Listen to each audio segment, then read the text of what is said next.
Inna lillahi wa inna ilaihi raji'un. To, jama'a, zalunci baya karewa a Najeriya. Ana wata ga wata. Wannan baiwar Allah da kuke gani, wasu bayan Allah, wani bawan Allah kai zan ce, ya ruɗe ta ko in ce ya damfare ta a matsayin ma'aikaci ne. Ita mai abinci ce, mai restaurant ne da ita a Bauchi.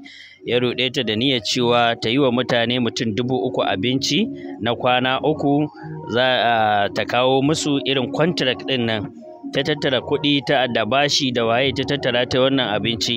In takaice muku labari dai kafin in saka muku bidiyo ya ku ji abin da yake faɗa. Wannan duka abinci cikan ne kuna gani, wannan na karyawa ne da na karyawa da na ci da rana da waye da sauransu, su tuwo su meye.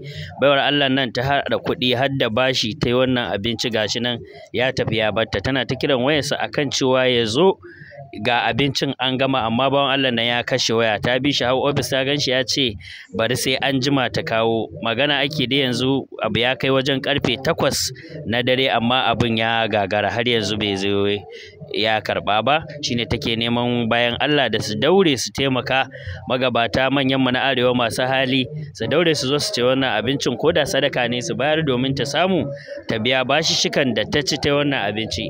To mu dai mu ce Allah ya saka miki, Allah kuma ya fitar miki da haƙƙinki akan wannan bawan Allah. Abin da za mu ce kenan, ba tare da ɓata lokaci ba, bari in saka muku wannan bidiyo ku ji yadda ta kaya da wannan baiwar Allah.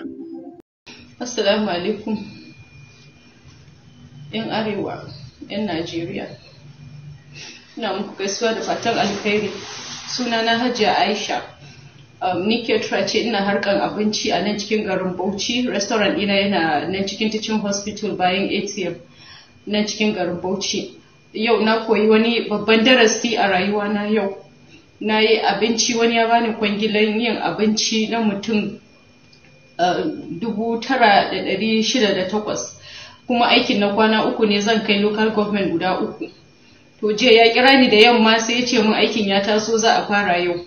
Sai na nema da na buƙaci ya bani contract agreement, sai ya ce wai contract agreement din ba a yi signing ba, saboda haka in mun ce za mu jira contract agreement din za mu yi late, we won't be able to deliver yau, so I should just go ahead.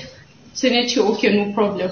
Bayan kamar minti 30 sai na sake kira shi, sai na ce masa ina buƙatar contract agreement din saboda aikin yana da yawa, mutum kusan 3,000 da wani abu, kuma na kwana 3 aikin yana da yawa, so ina buƙatar contract agreement din ya bani domin shine zan yi amfani da shi wurin neman aron kuɗin da zan yi aikin da shi. Sai ce ba damuwa, he won't put me at risk, in ci gaba da shirye-shirye kawai ai abinci yau a samu a kai musu, in ya so Allah bashi da safe in an yi signing contract agreement din sai ya kawo mun.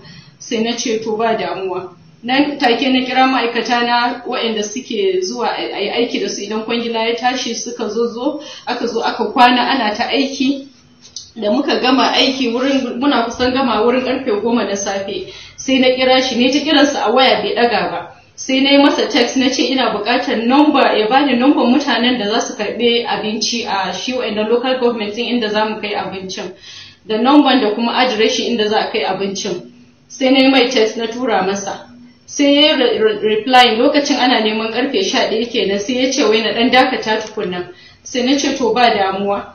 Na tsaya ina ta jira bai kira ni ba, na ci gaba da kiransa bai daukan wayana. Na kira bai dauka na wayana, da naga karfe 1:30 yayi sai na bi shi office, na je na same shi. Sai na ce masa yaya, na ji shiru, dare na yi, ya kamata a ce a tafi akai abincin nan. Sai ya ce wai dan saurara, yana jiran wani directives ne tukunna kafin nan ya gaya min cewa za a kai abincin. Sai na ce to ba damuwa. Na dawo na zo na jira har karfe 3 yayi, har 4 yayi, har 5 ya wuce. Bai daukan waya idan na kira shi. Sai na gaya wa mijina, na ce ga halin da ake ciki. Sai muka kama hanya muka tafi office ɗinsu. Muna zuwa suka ce bayi nan ya tafi. Muka dinga kiransa a waya bai dauka, gashi yanzu karfe 8 ta wuce, ana neman karfe 9, har yanzu da nake muku magana bai kira ba, bai daukan waya na.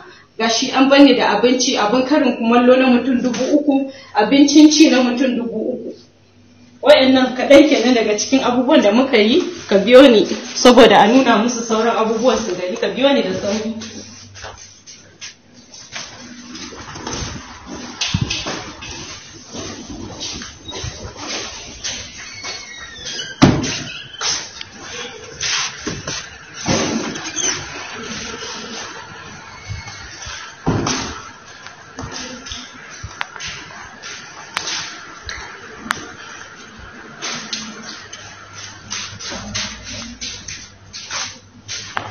wannan shine abin karyawan da aka yi, shine snacks ɗin da aka yi na tea break. Wannan tuwo ne da aka yi, tuwo ma malmala 1000 muka yi. Ga sauran abincin nan gashi ya banni da abincin gaba ɗaya, ya banni da su, bai ɗaukan waya na, ga dare yayi, ni ban san ya zan yi ba. Ina neman taimakon manyan mu na arewa, ku taimake ni ku sai abincin nan a sadakar da shi wa mabukata.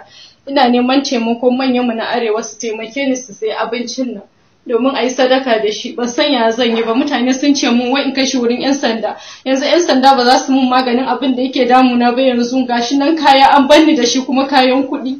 Na je na runtumo bashi, na sassai abubuwa, ban san ya zan yi biya mutane kuɗin su ba. Na gode.